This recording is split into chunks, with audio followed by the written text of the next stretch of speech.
कुणबी प्रमाणपत्र देण्यावरनं ओबीसी आंदोलक लक्ष्मण हाके यांनी जोरदार टीका केलेली आहे। लातूरमध्ये सकाळी अर्ज केल्यास संध्याकाळी लगेचच प्रमाणपत्र कसं काय मिळतं असा प्रश्न विचारत लक्ष्मण हाकेंनी हा दावा केलेला आहे। मराठा समाजाला अत्यंत तत्परतेने हे प्रमाणपत्र दिलं जात आहे अशी टीका लक्ष्मण हाके यांनी राज्य सरकारवर केली आहे।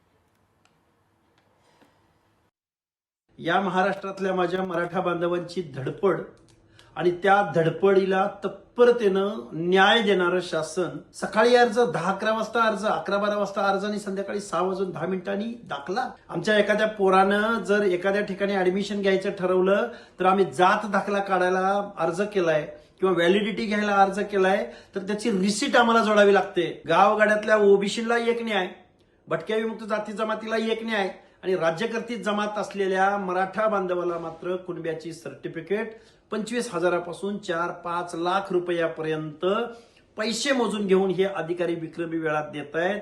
यांच्या या शासकीय कार्यतत्परतेबद्दल मी त्यांचा आभार व्यक्त करतो। लोकशाही मराठी ऐका, पहा, जागरूक रहा।